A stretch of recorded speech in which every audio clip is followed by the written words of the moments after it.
Le vase était décalé de 3 centimètres à gauche par rapport à sa place habituelle. C'était un détail minuscule, le genre de choses que la plupart des gens auraient ignoré sans même y prêter attention. Mais je n'étais pas la plupart des gens. Je gagnais ma vie grâce à la précision.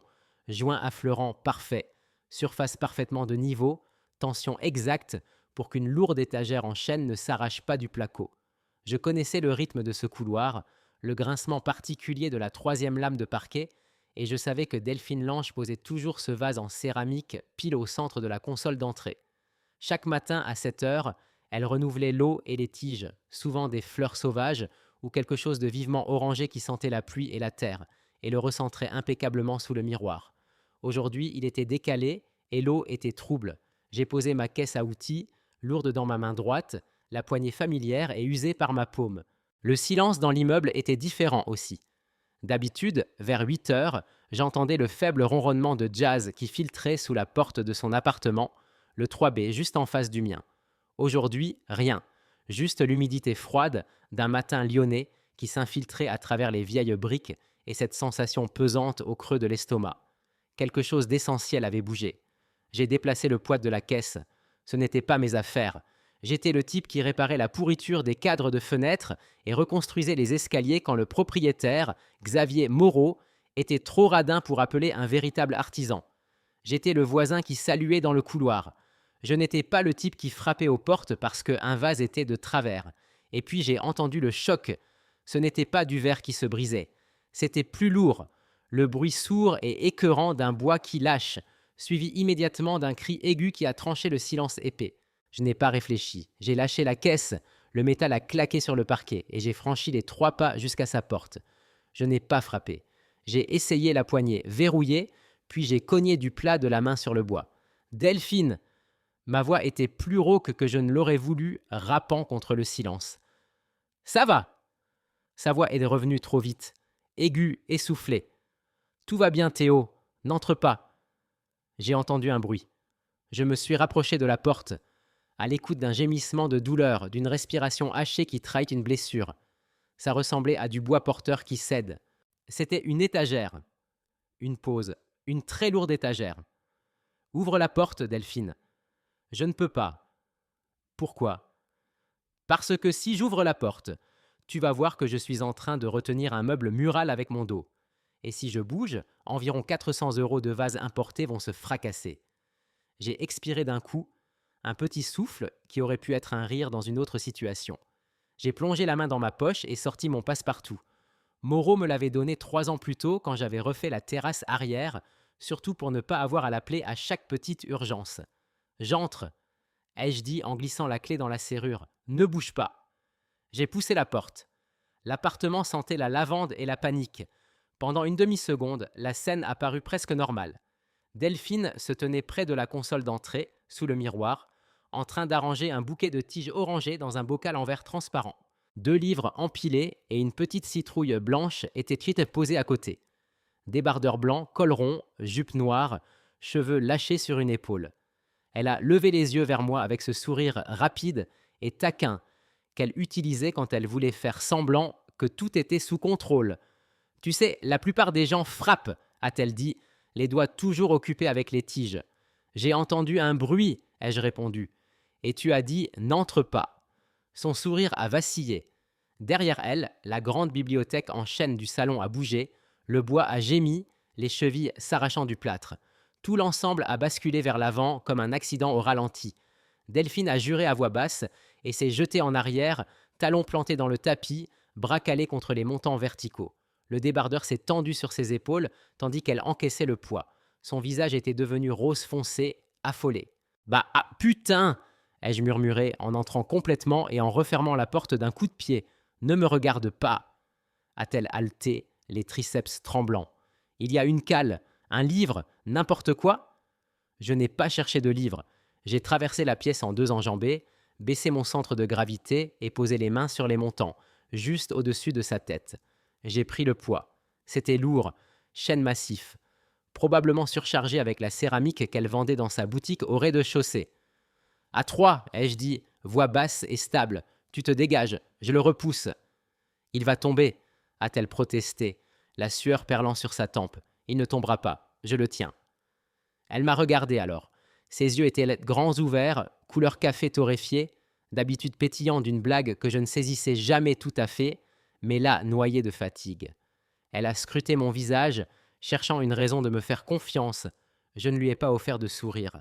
Je lui ai offert la vérité. Je tenais le poids. Je ne tremblais pas. 1, 2, 3. Elle s'est glissée sur le côté, rampant presque. J'ai expiré, serré les dents et repoussé l'ensemble contre le mur.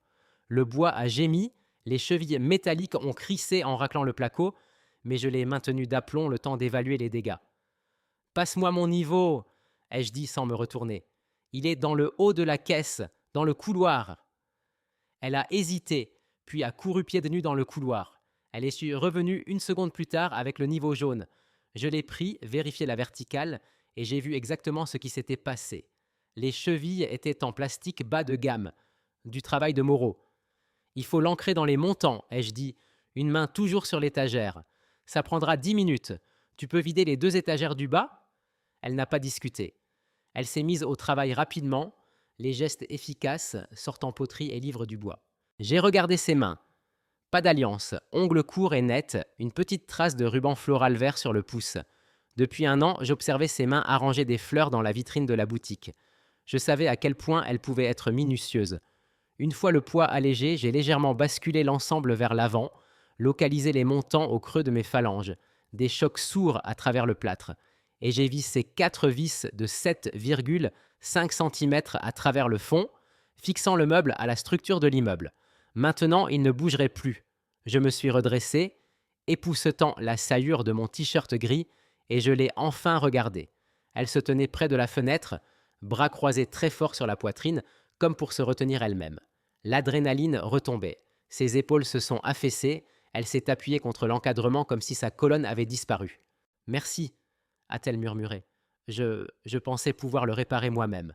« Cheville en plastique et plâtre », ai-je dit en rangeant ma perceuse dans son étui. C'était une bombe à retardement, pas ta faute. Elle a laissé échapper un rire qui ressemblait davantage à un sanglot. Elle a couvert sa bouche et s'est détournée pour regarder la pluie qui zébrait la vitre. C'est le timing parfait, tout s'écroule en même temps. Je suis resté là, sentant l'intrusion de ma présence dans son espace. Son appartement était plus chaud que le mien, rempli de textures douces, coussins en velours, plantes suspendues au plafond. Ça ressemblait à un foyer. Le mien ressemblait à un entrepôt à outils. « C'est la boutique ?» ai-je demandé. Je savais que Moreau augmentait les loyers dans le quartier. Elle a secoué la tête. « Non, enfin si. Moreau a envoyé un courrier ce matin, il réexamine les conditions du bail commercial, ce qui veut dire une augmentation que je ne pourrai pas payer. » Elle s'est retournée vers moi, les yeux humides. Mais ce n'est pas le pire. J'ai attendu, j'étais doué pour attendre. Dadiam, mes parents arrivent. Les mots sont sortis en cascade. Demain, ils ont appelé il y a 1 heure. Ils montent de Bordeaux. Ils veulent voir la boutique. Ils veulent voir où je vis. Ils veulent voir que je ne suis pas en train d'échouer. Tu n'échoues pas, ai-je dit. La boutique est le seul point lumineux de cette rue grise. Eux, ils pensent que si, a-t-elle répondu en faisant les 100 pas sur le tapis. J'ai 38 ans, Théo. Je suis célibataire. Je loue. Mon commerce équilibre les comptes les bons mois. Pour eux, c'est une catastrophe. Ma sœur est orthodontiste, 3 enfants, maison avec crédit dans une résidence fermée. Moi, je suis l'artiste dont on s'inquiète. Elle s'est arrêtée et m'a regardé, une expression étrange sur le visage. Panique mêlée de calcul. Je leur ai dit que tout allait bien, a-t-elle chuchoté. J'ai paniqué. Ma mère me posait des questions sur le bail et je voulais juste qu'ils arrêtent de me regarder avec cette pitié. Alors j'ai menti. Un muscle a tressailli dans ma mâchoire. Qu'est-ce que tu as dit ? J'ai dit que tout était génial, que l'affaire s'agrandissait. Elle a pris une grande inspiration. Et j'ai dit que je voyais quelqu'un de stable, quelqu'un qui m'aide, quelqu'un qui me rend heureuse. Le silence s'est étiré entre nous, épais et lourd. D'accord, ai-je dit lentement. Donc tu as un faux petit ami à Bordeaux, ça te fait gagner un week-end ? Non, a-t-elle murmuré, la voix tremblante d'horreur. Ils arrivent ici demain, pour 4 jours, et ils s'attendent à le rencontrer. Elle m'a regardé, vraiment regardé. Le ceinturon à outils sur mes hanches, La sûre sur mon épaule, la façon dont j'occupais l'espace de son salon sans m'excuser. Théo, a-t-elle dit. Non, ai-je répondu immédiatement. Tu es la seule personne que je connaisse qui corresponde à la description. Elle a plaidé, avançant d'un pas. Je leur ai dit qu'il était bricoleur, qu'il aidait dans l'immeuble, qu'il était fiable. Je suis fiable, ai-je coupé en reculant d'un pas. C'est pour ça que je te dis que c'est une très mauvaise idée. Les mensonges demandent ceux de l'entretien. Tu n'as pas la solidité structurelle pour ça. C'est 4 jours, a-t-elle insisté. Juste un dîner, peut-être un café. J'ai juste besoin d'un corps, Théo.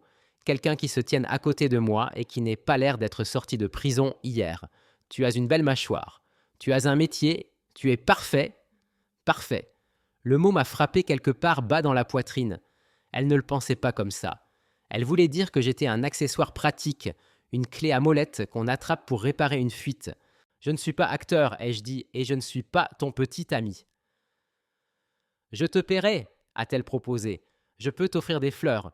Je peux faire l'aménagement paysager chez ta mère. Je peux... Elle s'est interrompue en voyant mon expression. S'il te plaît, s'ils pensent que j'échoue, ils vont me pousser à rentrer. Ils cosigneront le bail, mais avec des conditions qui m'étoufferont. J'ai besoin d'avoir l'air solide, juste ce week-end. J'ai regardé l'étagère que je venais de fixer. Solide, définitive. Puis je l'ai regardée, elle. Elle vibrait d'angoisse, les mains tordues l'une dans l'autre, la mâchoire serrée, les poings fermés le long du corps, les ongles enfoncés dans les paumes comme si le moindre tremblement allait la trahir.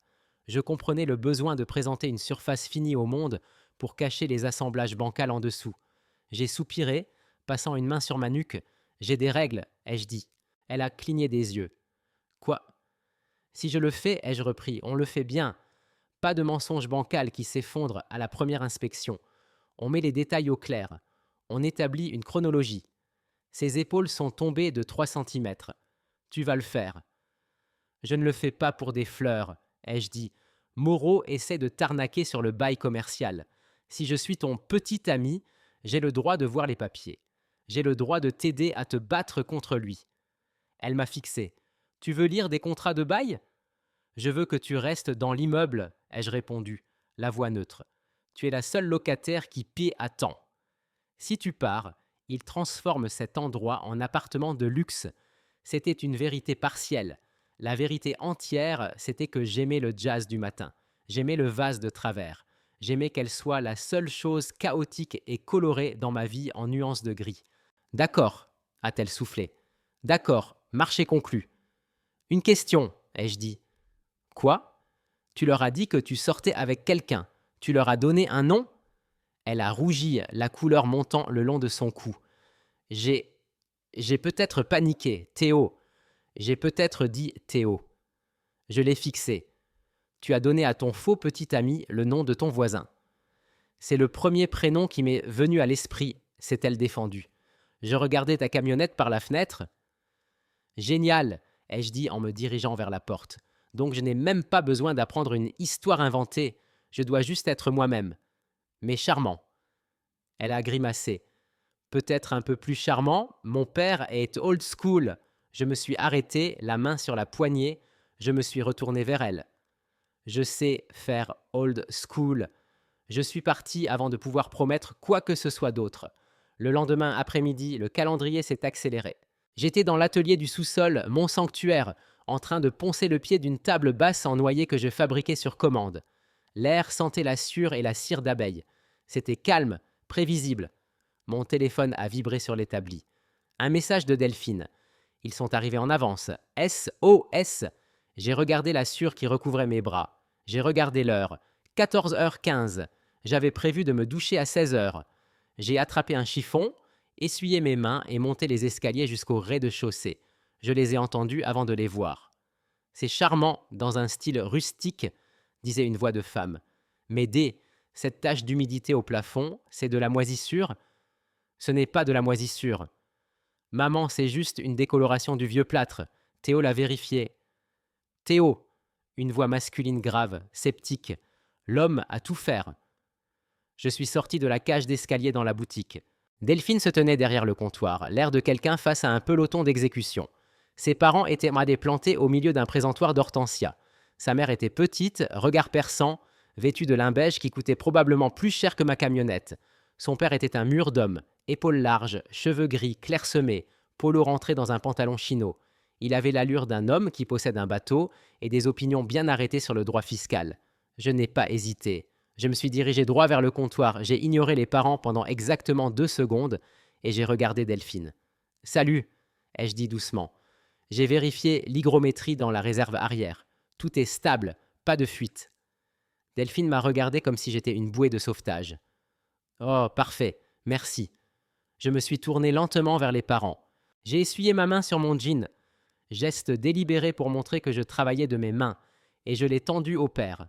« Théo Gray, vous devez être Robert. Delphine parle souvent de vous. » Robert a fixé ma main, puis mon visage.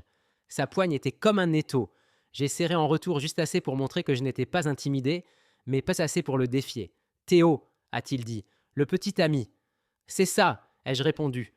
Je n'ai pas souri, je suis resté là, solide. »« Dis que vous travaillez dans l'immeuble, a dit sa mère, Suzanne, en regardant mon t-shirt. Vous êtes le régisseur ?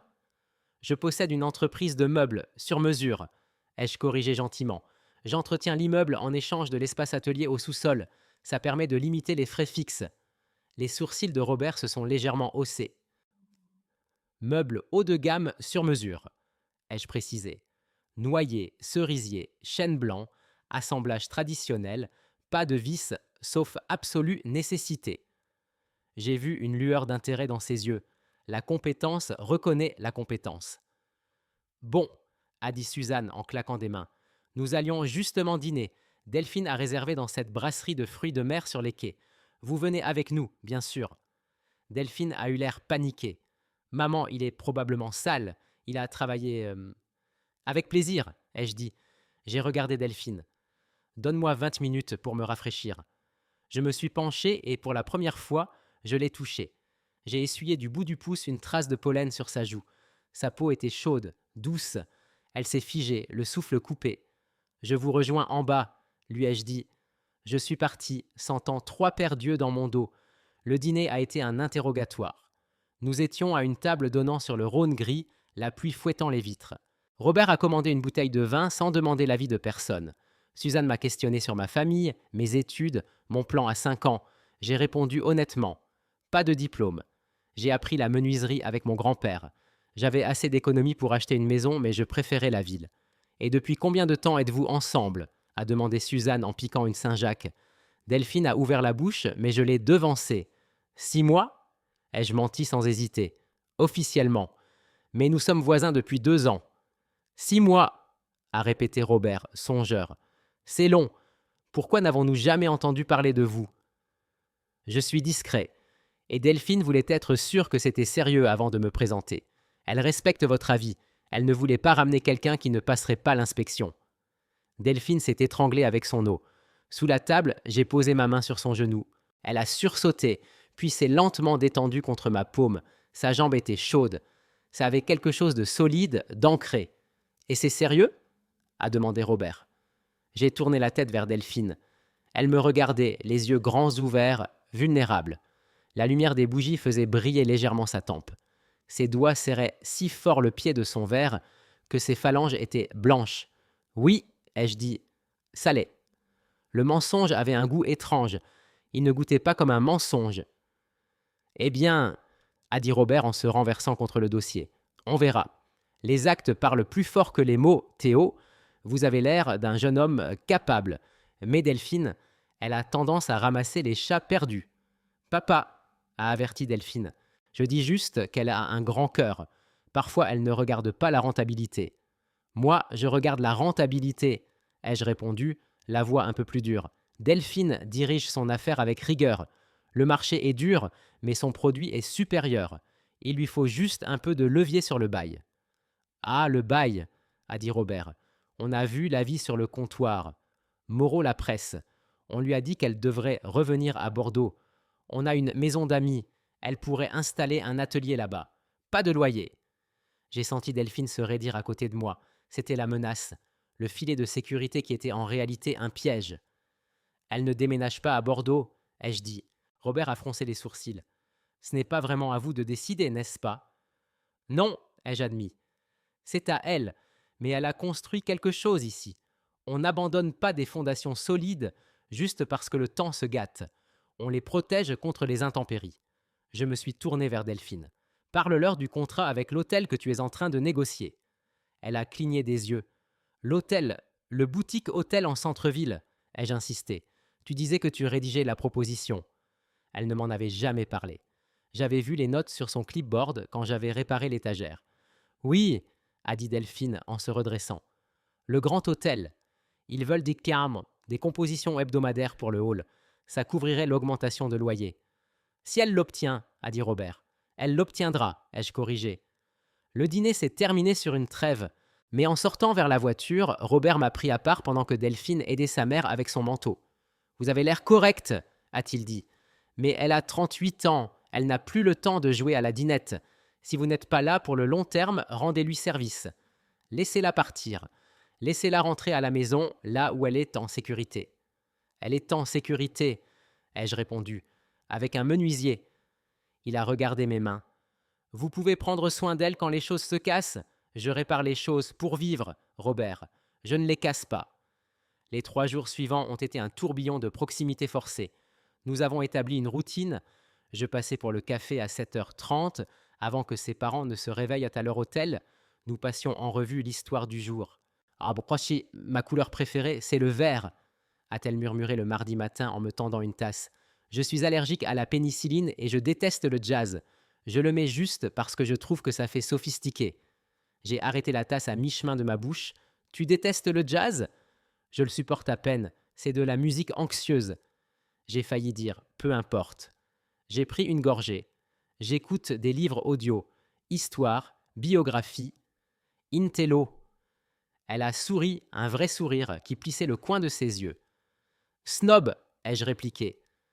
Le mercredi, les parents sont venus à la boutique. Suzanne a commencé à réorganiser la vitrine. Delphine vibrait de stress, se massant la tempe. Un geste que je commençais à reconnaître comme son signal « je vais hurler ». Je suis entré, j'ai pris une lourde caisse de vase qu'elle peinait à porter et je l'ai déplacée vers l'arrière. « Suzanne !» ai-je dit doucement. La lumière rend mieux si on laisse cet espace vide. Delphine a un sens du vide très sûr. Suzanne a arrêté de déplacer les choses. « Oh, je suppose. » Delphine m'a regardé, les épaules tombantes. Victoire. Mais le vrai test est arrivé le jeudi. J'étais dans mon atelier quand j'ai entendu les voix, pas des cris, mais des voix fermes, projetées. Je suis monté en courant. Xavier Moreau était dans la boutique. Petit homme en costume, cher, mal coupé. Il agitait un papier sous le nez de Delphine. Ses parents se tenaient à 10 mètres, tendus. C'est une inspection standard, disait Moreau. La ville l'exige pour le renouvellement. Si l'électricité de l'arrière-salle n'est pas aux normes, je ne peux pas renouveler le bail commercial. Responsabilité. Vous savez que l'installation est ancienne, a répondu Delphine, la voix tremblante. Vous aviez promis de la mettre à jour l'an dernier. Je ne me souviens pas de ça, a menti Moreau. Lundi, l'inspecteur arrive à 9h. S'il refuse, vous dégagez au premier. Il s'est retourné pour partir et m'a vu dans l'encadrement de la porte. Théo. Il a hoché la tête. Dites-lui que le règlement, c'est le règlement. J'ai regardé Moreau. Puis j'ai regardé les parents de Delphine. Robert avait l'air satisfait. Vous voyez sa tête ? Semblait-il dire. Ça va échouer. Lundi, ça me va, ai-je dit. Moreau a cligné des yeux. Pardon ? Lundi, ça me va, ai-je répété. Parce que j'ai refait toute l'électricité de l'arrière-salle il y a 3 mois. Vous vous souvenez quand le disjoncteur sautait tout le temps ? J'ai tiré les autorisations moi-même. C'est aux normes. Mieux que les normes. Moreau a plissé les yeux. Vous avez fait ça ? J'ai les reçus des permis dans ma camionnette. Je mentais. Je n'avais déclaré que le tableau, pas toute la pièce. Mais je savais que le travail était sécurisé. Je serai là lundi pour guider l'inspecteur. Moreau a ricané.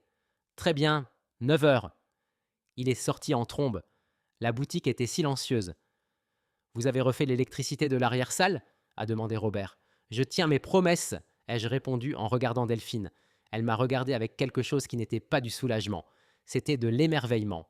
Ce soir-là, elle est venue frapper à ma porte. Il était tard, passé 23h. Elle portait un peignoir en soie sur un pyjama, une bouteille de vin serrée contre elle. « Mes parents dorment !» a-t-elle chuchoté. J'ai besoin. J'ai besoin de ne pas être la fille pendant 1 heure. Entre, ai-je dit. Mon appartement était dépouillé. Un fauteuil en cuir, une lampe de lecture, un mur de livres et les meubles que j'avais fabriqués moi-même. Elle a fait le tour, touchant les surfaces. Elle a passé la main le long du bord de la table à manger. Une dalle d'érable Live Edge que j'avais passé des semaines à adoucir. C'est magnifique, a-t-elle dit. C'est juste du bois. Non, a-t-elle répondu. C'est de l'attention. Tu fais tellement attention à ces choses. Elle s'est tournée vers moi. Nous étions debout au milieu de mon salon. Le réfrigérateur bourdonnait. L'horloge murale rythmait le temps avec des tic-tac secs. Sa respiration était courte, puis la mienne s'est calée dessus jusqu'à ce que l'espace entre nous devienne tendu et bruyant sans qu'un seul mot soit prononcé. Pourquoi tu as menti à Moreau a-t-elle demandé. L'installation n'est pas entièrement déclarée. C'est sécurisé, ai-je répondu. Et je vais passer le week-end à m'assurer que ça passe. Je connais l'inspecteur. Il me doit un service. Pourquoi a-t-elle insisté. Pourquoi tu fais tout ça? Ce n'est pas juste pour le bail. Je l'ai regardée, j'ai fait un pas vers elle. Je sentais le savon à la lavande qu'elle utilisait. Parce que je déteste le mauvais travail, ai-je dit doucement. Et je déteste voir les gens te sous-estimer. Elle a levé les yeux vers moi, son regard fouillant. Ils pensent là que je suis faible. Mon père, il m'aime, mais il me voit comme une enfant qui a besoin d'être sauvée. Je ne pense pas que tu aies besoin d'être sauvée, ai-je répondu. Je pense juste que tu as besoin d'une surface bien de niveau pour te tenir debout. Elle a laissé échapper un souffle tremblant. Elle a fait un pas de plus. L'espace entre nous a disparu. Je sentais la chaleur qui émanait d'elle.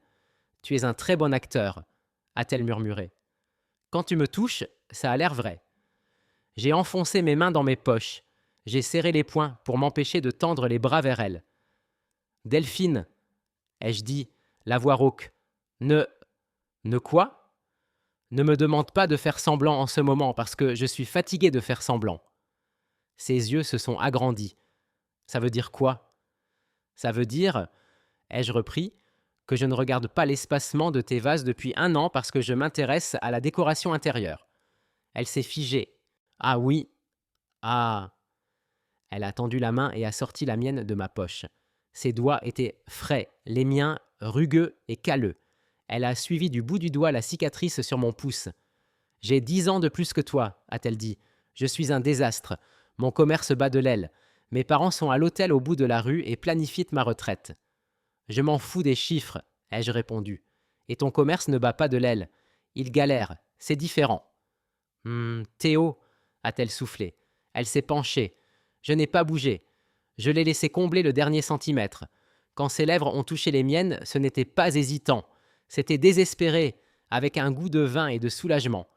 Puis elle l'a rendu incontestable. Oui, a-t-elle murmuré contre ma bouche, ses mains agrippant mon t-shirt pour me tirer plus près. J'ai expiré fort et j'ai passé mes bras autour de sa taille, l'attirant contre moi. Elle m'a répondu sans hésiter, se hissant sur la pointe des pieds, pressant avec la même urgence. Ma main a glissé dans ses cheveux, la stabilisant tandis que j'approfondissais le baiser. Pendant un instant, il n'y avait plus de propriétaire, plus de parents, plus de mensonges, juste le fait simple qu'elle voulait ça. Et je n'allais laisser personne la chasser de sa propre vie. Elle s'est écartée, essoufflée, son front contre mon menton.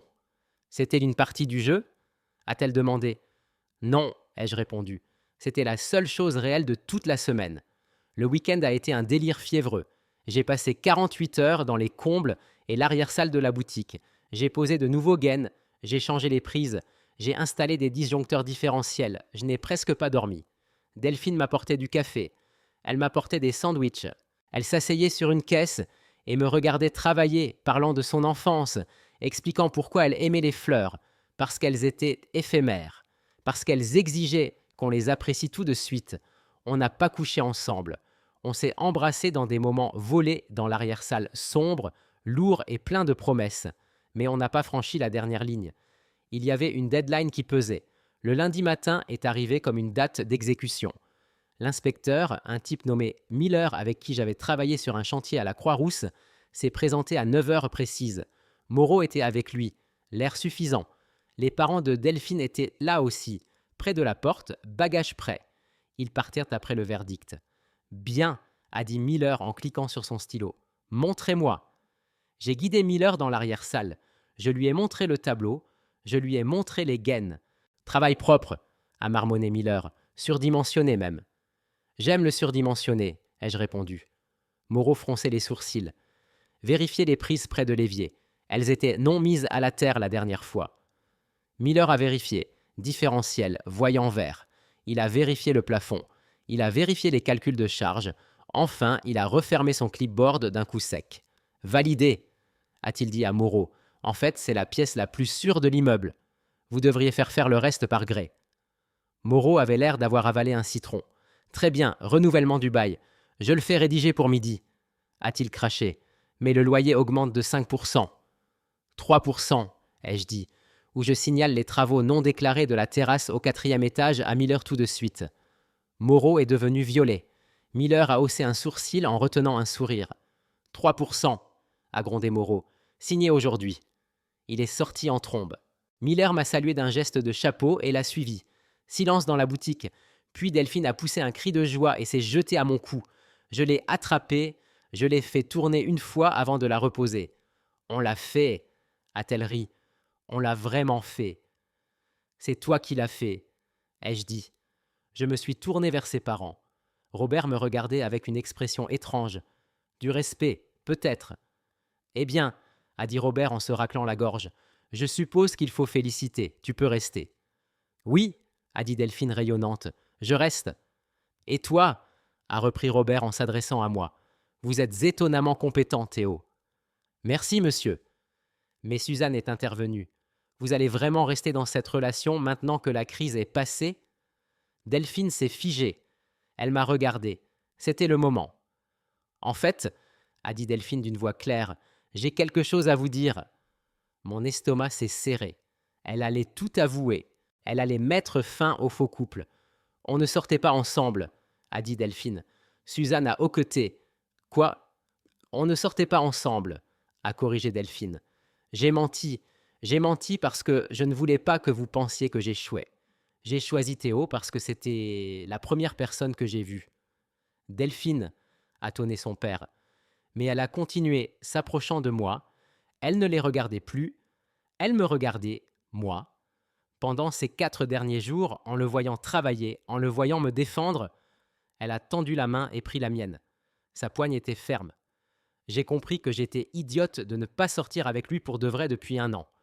Elle s'est tournée vers son père. Je reste ici, pas seulement pour la boutique, mais parce que je veux voir où ça va mener, pour de vrai, sans mensonge. Robert m'a regardé. C'est vrai, fiston? J'ai regardé Delphine. Elle avait arrêté de cligner des yeux. Elle retenait son souffle, les yeux grands ouverts, fixés sur moi, attendant une condamnation ou une libération. Oui, monsieur, ai-je dit. Je ne vais nulle part. Ses parents sont partis 1 heure plus tard. Nous sommes restés sur le trottoir et avons agité la main pendant que leurs grosses berlines se fondaient dans la circulation. La pluie avait cessé. Le soleil essayait de percer le gris. Tu n'étais pas obligé de faire ça, ai-je dit. Tu aurais pu garder le mensonge. C'était plus simple. Je suis fatigué de la simplicité, a répondu Delphine. Je veux de la solidité structurelle. Elle s'est tournée vers moi, saisissant les revers de ma veste de travail.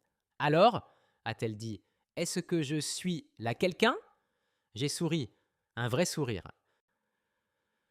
Oui, ai-je répondu en me penchant pour l'embrasser, ma main à sa taille, stable comme une serre sur une planche, juste là, sur la rue, devant la boutique qu'elle possédait, dans la ville qu'elle ne quittait pas. Tu es là quelqu'un. Les relations, c'est comme les maisons.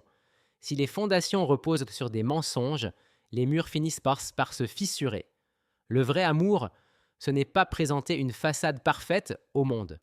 C'est trouver la personne qui voit les fissures et attrape une caisse à outils au lieu d'une valise. La confiance est la seule encre qui tient.